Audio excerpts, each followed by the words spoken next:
안녕하세요. 뉴스를 쉽게 풀어드리는 박 교수입니다. 오늘은 최근 투자자들의 관심이 크게 몰리고 있는 배당주와 세제 개편 이야기입니다. 이번 개편으로 배당소득 분리과세가 도입되면서 배당주 전성시대가 오는 것 아니냐는 기대가 커지고 있는데요. 하지만 전문가들은 조건을 꼼꼼히 따지지 않으면 오히려 착각이라는 경고를 내놓고 있습니다. 먼저 핵심 개념부터 짚고 가겠습니다. 배당소득 분리과세란 배당소득을 전체 금융소득과 합산해서 세율을 매기지 않고 배당만 따로 떼서 구간별 세율을 적용하는 방식입니다. 기존에는 배당이 다른 금융소득과 합쳐져서 최대 49.5%까지 세금이 부과되기도 했는데 이번 개편은 이 부담을 줄여서 기업들이 배당을 늘릴 수 있도록 유도하는 정책입니다. 여기서 중요한 기준이 되는 것이 배당 성향이라는 개념입니다. 배당 성향은 기업이 벌어들인 순이익 중에서 몇 퍼센트를 주주에게 배당으로 돌려주는지 나타내는 수치입니다. 예를 들어 순이익이 1,000억 원인데 그중 400억 원을 배당하면 배당 성향은 40%입니다. 정부는 배당 성향이 40% 이상이거나 25% 이상이면서 전년 대비 배당금이 10% 이상 성장한 기업만 배당소득 분리과세 혜택을 받을 수 있도록 기준을 정했습니다. 그렇다면 얼마나 많은 기업이 이 요건을 만족할까요? 전체 상장사 기준으로 보면 약 12%, 즉 10곳 중 1곳 정도만 조건을 충족하는 것으로 나타났습니다. 생각보다 매우 적습니다.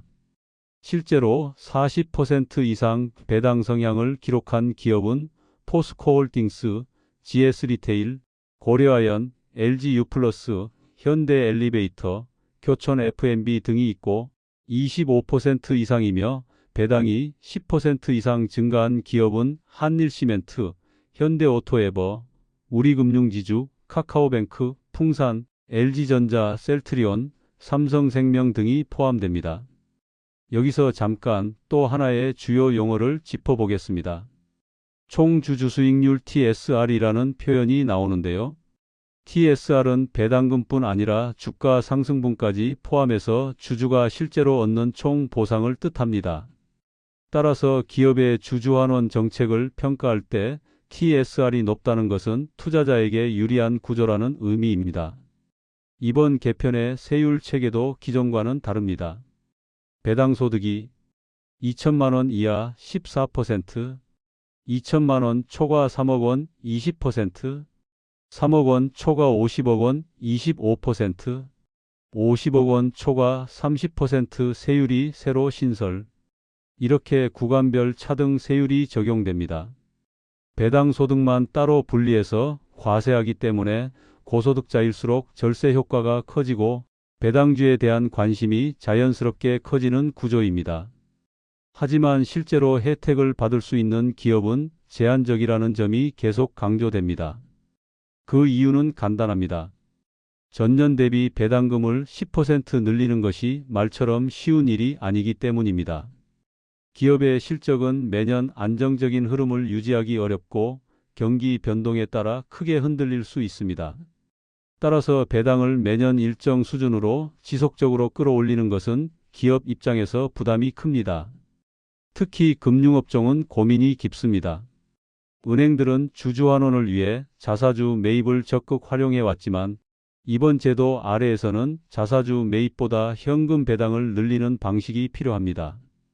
하지만 현금 배당을 늘리면 자본적 정성이 흔들릴 수 있어 주가 부양과 내부 건전성 사이에서 복잡한 선택을 해야 합니다. 통신업종도 이번 제도 개편 논의에서 자주 언급됩니다. SK텔레콤과 LG유플러스는 이미 높은 배당 성향을 유지하고 있어 요건 충족이 어렵지 않지만 KT는 내년부터 자사주 매입을 재개해 TSR을 높이는 방향으로 투자 매력을 확보할 것으로 전망됩니다. 전문가들은 이번 개편으로 이자 소득에서 배당 소득으로 자금이 이동하는 흐름이 나타날 가능성을 언급합니다. 즉, 예금 채권 중심의 투자자들이 배당주로 이동하는 흐름이 강화될 수 있다는 의미입니다. 하지만 모든 배당주가 수혜를 보는 것은 아니라는 점, 그리고 오히려 더 까다롭게 옥석 가리기가 진행될 수 있다는 점은 기억해야 합니다. 배당 성향, 배당 성장률, 기업 실적 안정성, 자사주 매입 여부까지 종합적으로 봐야 한다는 뜻입니다. 결국 가장 중요한 것은 내가 보유한 종목이 실제로 이번 세제 개편의 조건을 충족하는지 여부입니다. 조건을 충족하지 못한다면 예상했던 절세 효과를 전혀 누리지 못합니다. 이번 개편이 배당주 시장 전체를 끌어올리는 촉매보다는 선별된 고배당 기업만 수혜를 받는 구조가 될 가능성이 높다는 분석이 우세합니다. 오늘 내용이 도움이 되셨다면 구독과 좋아요 눌러주시고 저는 다음 뉴스로 또 찾아오겠습니다.